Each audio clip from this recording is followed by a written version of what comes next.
main part of the message is the exposure of the myth that there is such a thing as a seeker, something called a seeker, but can find something else called enlightenment. Because as far as the open secret is concerned, at a very early time in the life of the apparent human being, there's something energetic that happens, which is like a contraction in the body, and what arises out of that contracted sense is a sense of a me, a sense of identity arises. So suddenly, at a very early age, there's a feeling that there's someone in here, I am here. And that grows, and because that human form lives with many other human forms, then more and more there's a sense that I'm a real person, because I'm living with lots of other real people. So I am real, I really exist as a person, as an identity, and I have free will and choice. That's real, and I live in a real story called the story of me. So I tend to call the self, or what people would think of as the individual, the me. So what arises directly, there's a sense or feeling in here of there being a me. What arises is the story of me. And what also arises with that sense of me is a sense of separation. So the me is an artificial construct which feels separate from everything. And it exists, and only exists, in a subject-object reality. That's how it exists, by being aware of itself. The sense of contraction takes the form of an identity, and then what arises in that identity is what's called self-consciousness, knowing that there's a self. And for the open secret, that is a dream state. It's a constructed state in which there can only be experienced the sense of everything being separate. So the me, or the self, lives in the experience of being separate from everything. And that is, at a great depth, that's deeply dissatisfying. There's something dissatisfying about a sense of being in a separate world, separate from everything that's happening, apart from life. There's a sense of being apart from life. Many people don't recognize this, but some people feel that, quite sensitive people feel that sense of something missing.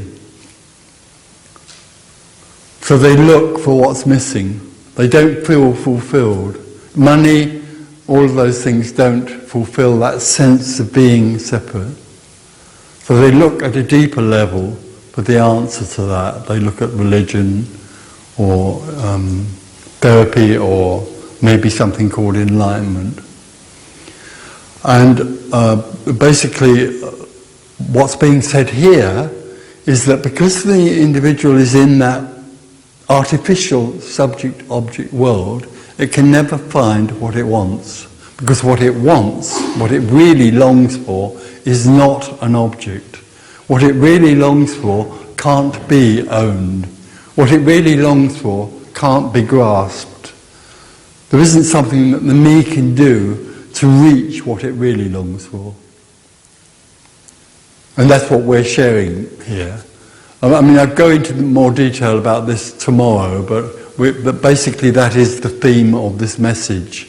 And what it exposes and what can happen is that somewhere the me that thinks it can find something for its own fulfillment can be driven into a sort of void, a sort of helplessness through this message. And then what's possible is that all that can be left is the sense of something beyond self-seeking, something that can't be grasped or worked for. And also what arises is the sense that what is longed for is constantly all there is anyway. It's already here. It hasn't been lost. So somewhere the me doesn't have to become worthy to find that which it longs for. What also can emerge in this sort of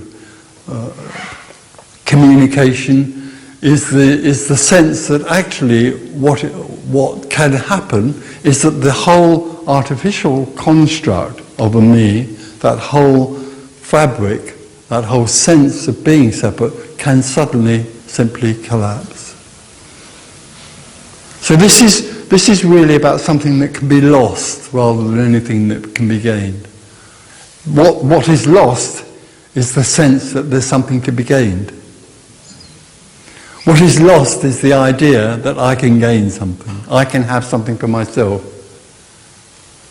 Because all seeking is really a seeking for something that I can have. It's like a spiritual materialism, which gathers in and wants to own a state that then can be lived in. So please ask, we can talk about this and use words to illuminate the situation, and it's possible that something else will arise. But also what has to be said is that essentially separation is an energetic contraction. It's an energetic contraction held in the body. It has nothing to do with thought, the thought I am separate. It has nothing to do with the belief that I am separate. It has nothing to do with the idea that I'm separate. All of those things are simply confirmations of something that's a cellular sense in the body, held in the body. Comes and goes, but it's a cellular sense in the body. So no amount of comprehension, understanding, or any sort of process can ever get rid of that sense that's energetic. Nothing can get rid of it.